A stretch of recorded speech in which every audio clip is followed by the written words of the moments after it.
Puedes ver vídeos tuyos de agrupaciones en YouTube y lo vas comentando por aquí en plan anécdota, cómo surge la idea y eso. Un saludo. Bueno, pues lo voy a mirar. También tengo que ver, que tampoco lo sé, cómo anda esto de Twitch de los derechos de autor y tal, porque claro, si se ponen vídeos de agrupaciones de YouTube, estás emitiendo un contenido que no es tuyo y tampoco sea, aunque sea público, que se haya dado por la tele, no sé tampoco si... Yo sé que hay gente que lo hace, ¿eh? Que pone sus vídeos y los comenta, pero ya te digo que no sé cómo va el tema de los derechos de autor y tal. Y lo que tampoco quiero es que la gente de Twitch me diga, oye, pues tiene usted que cerrar el canal porque está infringiendo normas de autor. Yo ya estoy ya mayor para eso. En Darhem hablan aquí, por ejemplo, esto es lo que estaba hablando, ¿verdad? De comentar los vídeos de YouTube. Si tiene copyright, te cascan. Claro, que yo me pongo, por ejemplo, a comentar aquí los vídeos que van a ser de Canal Sur o de Onda Cádiz y yo lo que estoy haciendo es emitiendo por mi canal un vídeo de otra gente. Entonces... Eh, puedo tener problemas, Dabran dice que suba vídeos de mis chirigotas a tu canal y ya lo puedes emitir. Claro, pero los vídeos tienen que ser míos. Los vídeos tienen que ser míos, porque si emito vídeos de otras plataformas, pues me pueden denunciar por derechos de autor. Y lo que me faltaba a mí ya es ir a la cárcel por estas cosas. A ver, dice, te denuncias por derechos de autor, es decir, te denuncias a ti mismo, el Alex Flores. No, es que me ha preguntado gente si subo aquí los vídeos, que por qué no comento vídeos de YouTube. Evidentemente los derechos de autor van por los dos lados. Uno es los derechos del autor de la chirigota son míos, pero los derechos de imagen son de quien tiene. O sea, si yo subo aquí vídeos de Onda Cádiz, Onda Cádiz ha pagado por esos derechos de autor míos, ha pagado a EGAE, ha pagado, en fin, que yo he recibido por un dinero, por el Canal Sur, recibir un dinero de autores, pero esos derechos de emisión, lo que es la imagen, es suyo. Eso pasa igual que con las discográficas. Cuando tú grabas un disco, por ejemplo, un artista, los Beatles, por ejemplo, antes de que crearan su... Bueno, David Bisbal, por ejemplo, más David Bisbal. David Bisbal, imagínate que compone una canción. Pues en el disco, los derechos de autor, David Bisbal es el dueño de esa canción, y él cobra por esa canción. Pero la canción grabada, es decir, la canción tal y como está grabada, esa versión de la canción es propiedad no de David Bisbal, sino de la discográfica. Entonces, la discográfica con esa canción, con esa versión de esa canción, puede hacer lo que quiera. Venderla para un vídeo, usarla en donde sea, porque la discográfica es la dueña de esa versión en concreto de la canción. David Bisbal es dueño de su canción, de su letra y de su música, pero de esa versión es dueña la discográfica. Y con los vídeos pasa exactamente igual. Yo soy el dueño de mi repertorio, de la letra y de la música, pero hay alguien que me ha comprado o ha pagado por ese derecho, que en su caso ha sido Canal Sur o Onda Cádiz en los últimos tiempos, ¿no? Y como Canal Sur ha pagado a la Asociación de Autores y a EGAE por ese dinero, Canal Sur es dueño de esa grabación en concreto del Fire. Entonces, si yo subo ese vídeo y comento ese vídeo, yo estoy comentando mi obra, efectivamente, pero esa obra en concreta, la que yo estoy emitiendo, no es mía. Mía es la canción, el pasodoble, la letra, la música, pero la obra, lo que yo estoy emitiendo es de Canal Sur o de Onda Cádiz. Entonces, por eso no lo puedo subir porque estoy infringiendo derechos de autor. Es un tema chulo esto de los derechos de autor. De hecho, ha pasado con alguna cantante que no sé decirte ahora quién es, pero ella tenía, me parece, no sé si era Taylor Swift o alguien por el estilo. Ella tenía grabada tres álbumes de estudio. Entonces, ella no podía hacer nada con esos álbumes de estudio porque los álbumes no le pertenecían a ella, sino le pertenecían a la discográfica. Entonces, ¿qué es lo que ha hecho ella? Ha vuelto a regrabar los tres discos esos, calcando el sonido, calcando el tal, pero no es la misma canción. Es la misma canción y es clavada, pero no es la misma que se grabó para esos tres primeros álbumes de la discográfica. Entonces, al tú volverlos a grabar ya por tu cuenta y por tu editorial, tú sí tienes derecho con esas canciones. Es un tema alucinante esto de los derechos de autor, ¿no? A ver, aquí un tema dice, no, Yuyo, estás equivocado. Todos los vídeos que se suben a YouTube los puedes mostrar y comentar, porque desde el momento que se suben a YouTube se convierten en público y lo puedes hacer. Pues no lo sé, Óscar, esto habría que mirarlo. Yo no lo sé. No lo sé si se pueden subir o no. No niego lo que me estás diciendo, pero bueno, tendríamos que mirarlo y asegurarnos. Si se puede, pues lo hago, encantado, ¿no? Pero bueno, también hay mucha gente que sube vídeos a YouTube. El problema es que hay mucha gente que sube vídeos a YouTube que no son suyos, porque si tú, por ejemplo, si Canal Sur sube a YouTube sus vídeos, entiendo a lo mejor que lo está publicando y haciendo público, pero el problema es que hay gente que ha subido vídeos grabados de la tele o de un archivo suyo y lo sube a YouTube y no lo sube Canal Sur, sube alguien el vídeo de Canal Sur. Y esto es un poco, más complicadete. Esto es un poco más complicadete. Todavía no sé, no te niego que esto sea cierto, que tú sabrás más que yo, pero que tengo que asegurarme antes de meter la pata. Los derechos de autor son temas muy bonitos, pero la legislación está enfocada al autor, tipo Cervantes escribiendo con pluma. Deben actualizarse al mundo digital urgentemente y a temas como Twitch. Con Jesús Acevedo, que es un fenómeno en esto de temas de derechos de autor y de protección de datos y tal, haremos un día una charla sobre protección de datos y cosas de todo este tipo. Porque es muy interesante. Y si Jumoso dice que lo que queréis investigar, lo que dice el Yuyu de los máster y tal, efectivamente, Jaime Altozano lo explica en un vídeo en su canal. Precisamente a Jaime Altozano se lo vi. Y os lo recomiendo porque es muy interesante. Los derechos de autor es muy interesante. Es más, mira, por ejemplo, los derechos de autor, el derecho de autor es el dinero que percibe un autor por su obra. Pero luego están los derechos de editorial. Los derechos de editorial es lo que os he comentado antes, que son los derechos que tiene una discográfica sobre una grabación de esa obra. Por ejemplo, los Beatles, Lennon, McCartney, George Harrison, Ringo Starr, ellos tenían y cobraban dinero por sus canciones. Y cobran y siguen generando derechos de autor. Si tú mañana suenas Yesterday en la radio, probablemente McCartney y los herederos de Lennon pues siguen cobrando derechos de autor por eso. Pero luego están los derechos editoriales. Los derechos editoriales son de las canciones tal y como suenan en determinado disco. ¿Os acordáis que Michael Jackson compró los derechos de las canciones de los Beatles? Pues Michael Jackson compró los derechos de editorial. ¿Eso qué significa?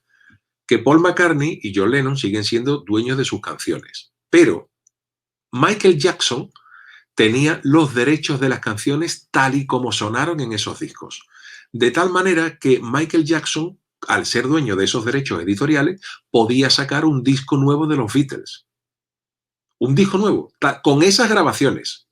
Es decir, Michael Jackson dice, pues yo voy a sacar ahora un disco de los Beatles que se llame A.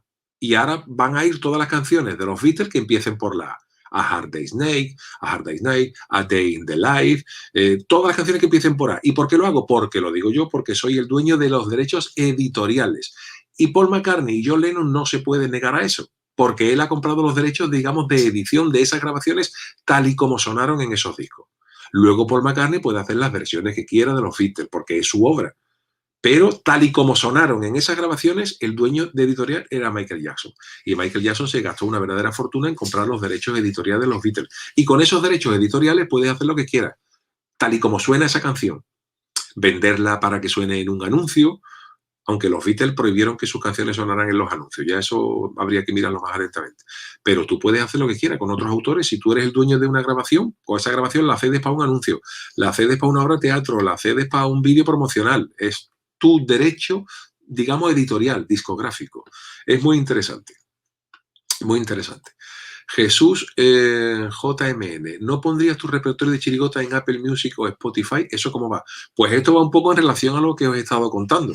Cuando yo grabo mi repertorio de carnaval con un productor, yo llego a un acuerdo con un productor y ese productor pues me daba un dinero en metálico, una cantidad de compas o un dinero en función de cómo quedáramos en el carnaval y tal. Y luego él con su obra, que es suya, no mía, su grabación con su obra, puede hacer lo que quiera. Si la quiere poner en Spotify, la tiene que hacer él, que es el dueño de esa grabación. Yo no puedo ponerla. Yo podría volver a grabar mi chirigota con otra grabación distinta y subir esa grabación nueva a Apple Music o a Spotify o donde fuera. Pero con la grabación original solamente lo puede subir él, que es el dueño de eso. Yo cobro por esa cinta y he cobrado por derechos de autor por esa cinta, pero el dueño de la grabación es él. Y entonces quien puede subirlo a Spotify es él, que es el dueño de la grabación. Creo que queda claro. Dice aquí Jesús Acevedo, muy bien explicado lo de los Beatles y los derechos editoriales patrimoniales. Pues sí, porque hay un poco de de lío con esto, ¿no? Uno se cree que cuando uno tiene los derechos de una canción, lo tienes total. Y, y no, tú tienes los derechos de la canción, pero de la grabación no. Dice Oscar Che, claro, y esos vídeos, si incumplen esos derechos, YouTube se los carga. Dice de la gente que sube, bueno, pues puede ser. Me enteraré a ver si puedo subir, no. Pero dice Oscar que los que ya están los puede comentar. Si incumplen algún derecho, YouTube es el que se los carga. Bueno, pues lo intentaremos. Intentaremos ver cómo podemos comentar los vídeos, ¿no? El que era experto en derechos editoriales es Michael Jackson. Ese era un fenómeno. Y además ya le dijo a Paul McCartney que le iba a comprar los derechos de los Beatles. Y Paul McCartney se rió, porque dijo, ¿cómo que qué? Y hubo algo, yo no sé si Paul McCartney en su día le dijo a John Lennon que deberían comprar los derechos editoriales suyos. Y John Lennon dijo que no, que eso no valía nada. Y creo que pudieron comprarlo por 30 millones de dólares. Y luego al final, pues no sé si Michael Jackson pagó 90 o una cosa así, ¿no? Y pensaban que eso no tenía demasiado... Es que los derechos de autor, como bien dice aquí Jesús Acevedo, no es tan fácil, ¿no? Que estén publicados no implican que sean legítimos y te pueden empaquetar por utilizarlos sin legitimación. A lo mejor un vídeo de YouTube no tiene muchas reproducciones, pero como YouTube lo comenta y se haga viral, llama la atención de los titulares de los derechos y se pueden quejar a Twitch e incluso a YouTube. Pues puede ser, Jesús. Es que yo te digo, a mí, por ejemplo, no me haría gracia que alguien... Porque claro, si tú comentas un vídeo que esté puesto en YouTube, a lo mejor mi canal de YouTube lo tengo monetizado.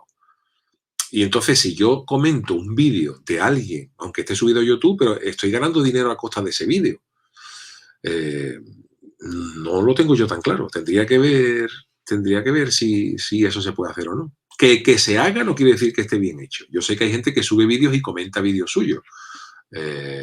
Pero no todo lo que se hace no es legal. Y esto de Twitch, que está empezando ahora, todavía tiene muchas lagunas en el plano de derechos de autor y en el plano tal, y nos podemos encontrar con algún problema.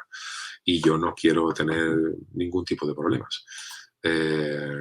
¿Sabes que quien le aconsejó el negocio con los derechos de autor fue el propio McCartney? Pues McCartney le puso sobre la pista a Michael Jackson y Michael Jackson se hizo de oro con los derechos editoriales. Calatrava Javier, hola querido Calatrava, un saludo. Dice el Axel Flores, eso le pasó al Langui, tiene grabado un disco pero la discografía no lo saca porque tiene los derechos editoriales y no pueden hacer nada. Claro, eso es así. Eso es así.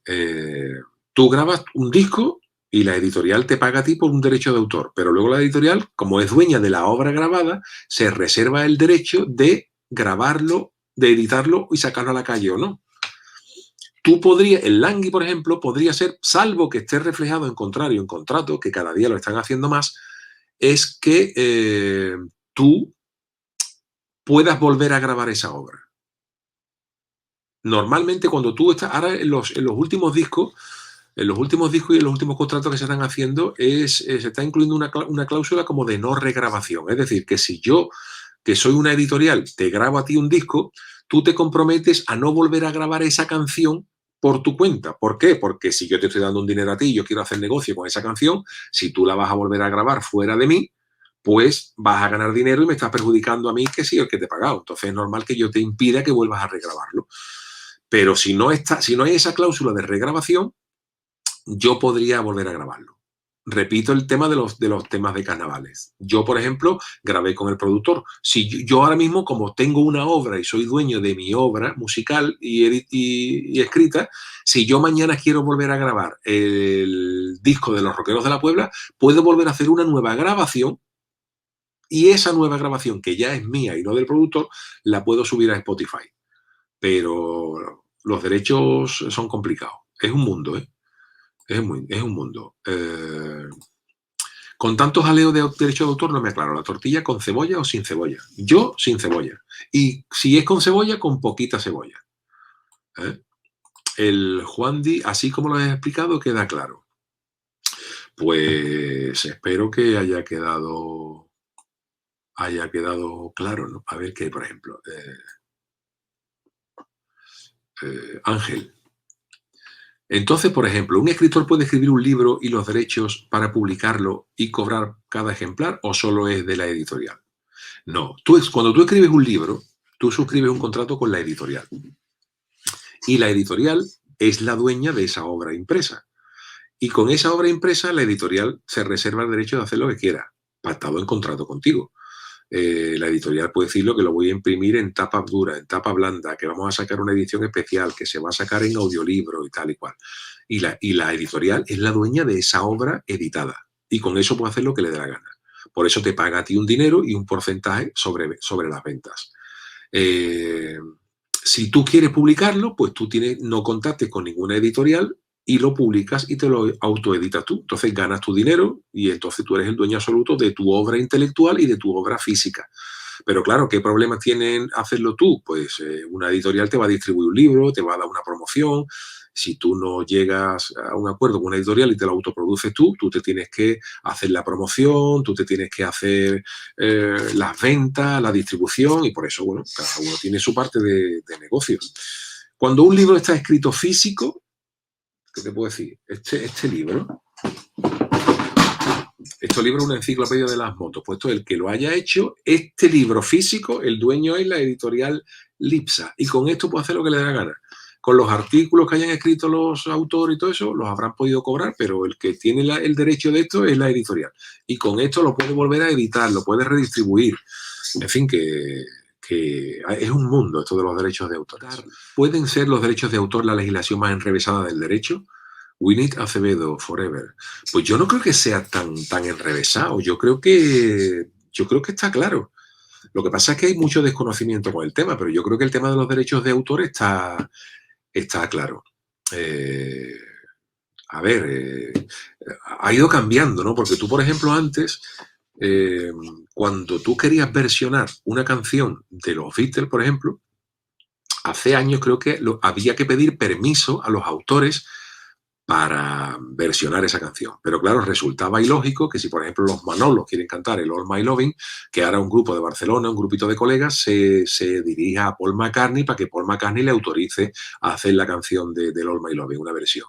Entonces yo creo que eso se cambió. Eso se cambió y ahora tú puedes versionar cualquier canción de cualquier autor sin pedirle permiso, porque existe un principio básico de que tú a ese autor lo estás beneficiando. Porque claro, si yo ahora mismo mañana hago una versión de Yesterday de los Beatles y esa versión mía de los Yesterday vende 50 millones de discos, pues Paul McCartney se va a beneficiar porque Paul McCartney es el autor de esa canción, con lo cual de los 50 millones de discos vendidos míos va a ir dinero a Paul McCartney.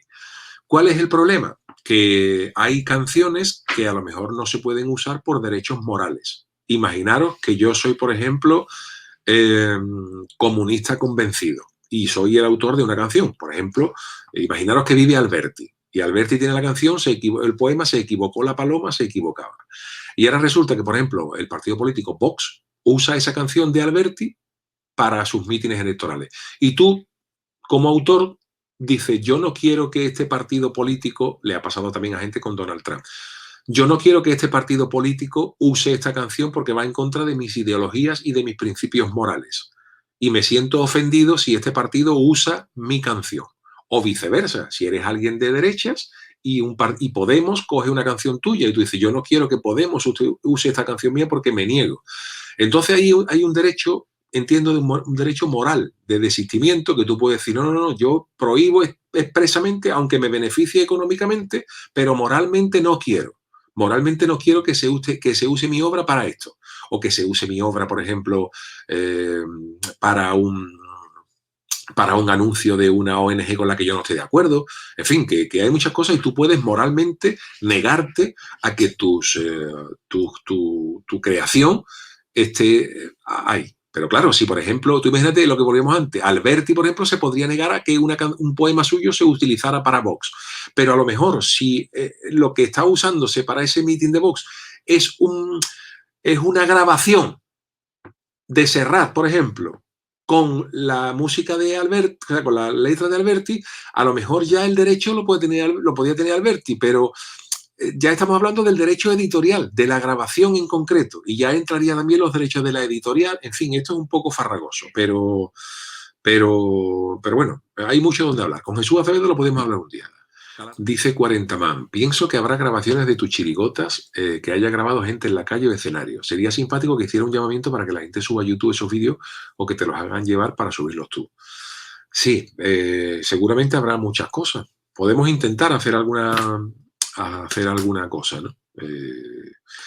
Pero bueno, ya digo que esto es complicado y además sobre todo porque normalmente YouTube y plataformas, Twitch no lo sé porque Twitch lleva poco tiempo, pero por YouTube, por ejemplo, no está don YouTube. O sea, YouTube no es un tío que esté escuchando todos los vídeos y las cosas que se usan. Pero, por ejemplo, cuando yo subo un vídeo a YouTube, YouTube automáticamente me hace como un escáner y me dice si ese vídeo puede contener alguna infracción de derechos de autor. Porque tiene una serie de algoritmos informáticos que si detecta, por ejemplo, alguna canción que suene, por ejemplo, lo de Shazam, el famoso Shazam, eso no es magia, que tú le digas, Shazam, ¿qué música está sonando? Y te dice Shazam, pues esta canción es de Phil Collins.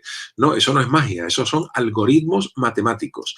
Y YouTube tiene algo por el estilo. Entonces, cuando tú subes algo a YouTube, YouTube te hace un escaneo y te dice si eso puede contener infracción de derechos de autor.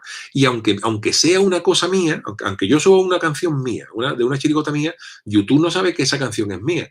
YouTube sabe que está sonando una chirigota que está registrada como Los Rockeros de la Puebla y YouTube no sabe si es mía o no, porque no habla conmigo para preguntarme si es mía. Y entonces automáticamente eso me lo censura. Y aunque sea una canción mía, a lo mejor me la va a censurar, porque piensa que no es mía. Y ya después a lo mejor hablaremos, pero de entrada no te dejo. Clemenza dice que la viuda de Camarón ha tenido muchos problemas con los derechos. Claro, porque el problema de Camarón es que él era intérprete, pero él no era dueño de las obras. Es decir, las obras musicales, a lo mejor había alguna, ¿no? Pero normalmente las obras que cantaban no eran creadas por Camarón. Él cantaba canciones o coplas de otras gentes. Entonces, esa gente, hay que diferenciar entre los derechos de autor y los derechos de intérprete. Hay también una asociación española de intérpretes por la cual también se pueden percibir derechos económicos como intérprete, que siempre son menores que los de autor. Pero claro, ahí nos encontramos con problemas con los derechos de ejecución, porque claro, Camarón no era el dueño de lo que cantaba, o sea, Camarón no era el autor de lo que cantaba. Podía tener cosas suyas, pero otras no. Y ahí es donde ha estado el lío con los derechos, ¿no? Porque evidentemente eso se ha viralizado o se ha hecho famoso porque lo ha cantado Camarón. Entonces a Camarón hay que reconocerle que ha aportado mucho a la obra de ese autor que compuso esa obra. Pero el derecho de intérprete y ejecutantes es distinto al derecho de autor. Por tener derecho sobre tu obra, tú pudiste hacer la antología del Yuyu. Correcto. Este es el ejemplo más claro. Yo soy dueño de mis creaciones. Yo soy dueño de mis canciones. Yo soy dueño de mi obra. Entonces, como yo soy dueño de mi obra, yo lo vuelvo a reclamar. La antología del Yuyu yo no podría haberla hecho cogiendo las grabaciones anteriores, porque esas grabaciones pertenecen a un productor que en su día pagó por ellas. Pero yo, como soy el dueño de mi obra, sí puedo volver a coger y regrabarlas. Entonces yo hago la antología del Yuyu sin mayor problema, porque lo que estoy cantando es mío y las vuelvo a regrabar. Y entonces no hay ningún problema. Si hubiera utilizado las grabaciones anteriores, las ya existentes, me hubiera a lo mejor encontrado algún problema con el productor que la dejó. Entonces dice KRB46, entonces las grabaciones antiguas de Carnaval con Izquierdo, como no se le compren, se han perdido. Pues efectivamente, tú eres el dueño de esos másteres, tú eres el dueño de esa grabación. Rafael Izquierdo, quien tenga esos derechos actualmente, pues diría, pues vendo los másteres y ahora yo con eso puedo hacer lo que quiera. Pero si no se compran, pues se han perdido, claro, se han perdido. Clemenza, en el cine compran esos derechos, como pasó con el texto del Padrino que se lo compraron a Mario Puzo. Efectivamente, tú escribes un libro y el libro está hecho para ser leído, está creado para una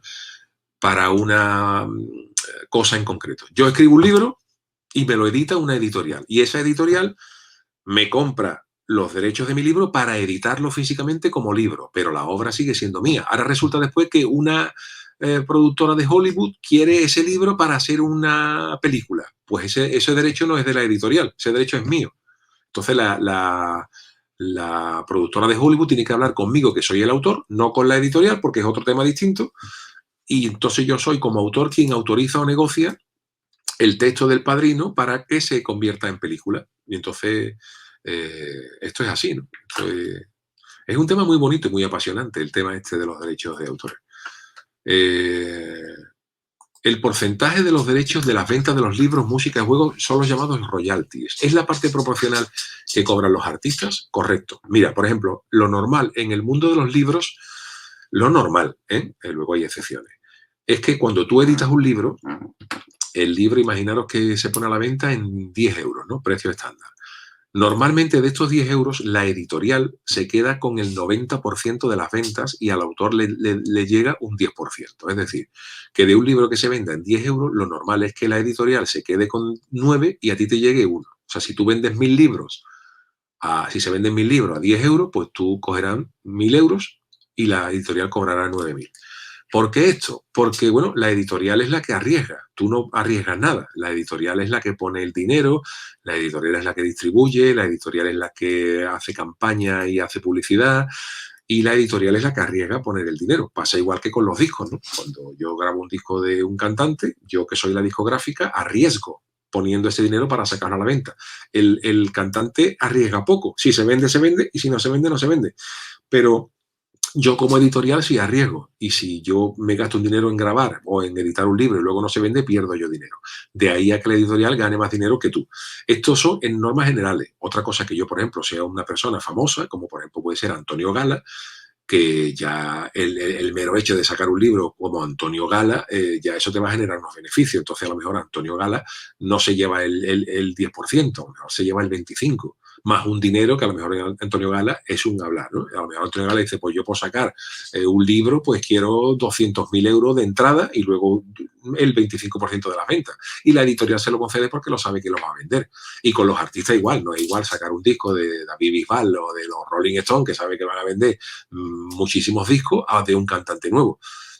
A los Rolling Stones le vas a sacar una discográfica y dice, vale, pero yo quiero 6 millones de euros por adelantado y luego un 25, un 50% de las ventas. Y yo como productor digo, pues se los doy porque sé que los van a vender. Y los royalties son esos, los derechos de autor. Luego está el derecho de autor, por ejemplo, de SGAE. Cuando se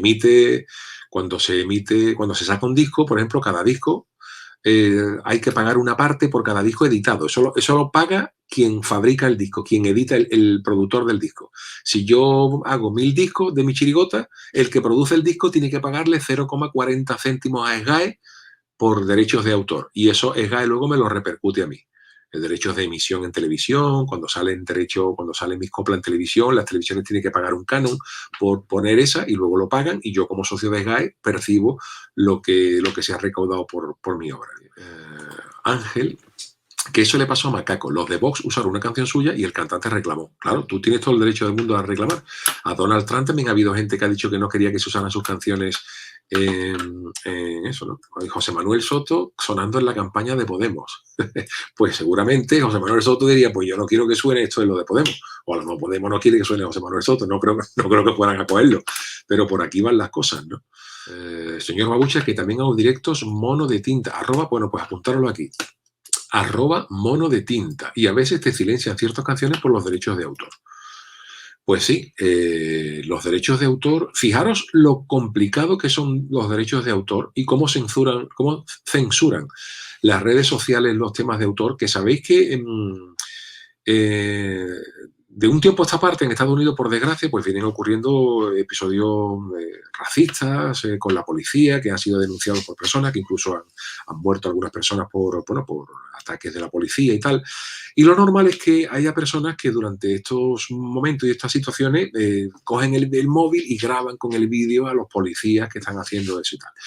Bueno, pues una de las cosas que los policías han usado para evitar que se les grabe y que se puedan colgar esos vídeos en YouTube o en otras plataformas sociales, como los policías son sabedores de que estas plataformas sociales tienen algoritmos que en cuanto hay músicas con derecho de autor la censura, ¿qué hacen los policías? Yo soy policía y cuando tú me vas a grabar, yo cojo mi móvil y en mi móvil, que lo tengo ya preparado, me pongo el Bohemian Rhapsody de Queen, por ejemplo. Entonces, mientras tú me estás grabando a mí, que soy policía, yo estoy poniendo Bohemian Rhapsody de Queen.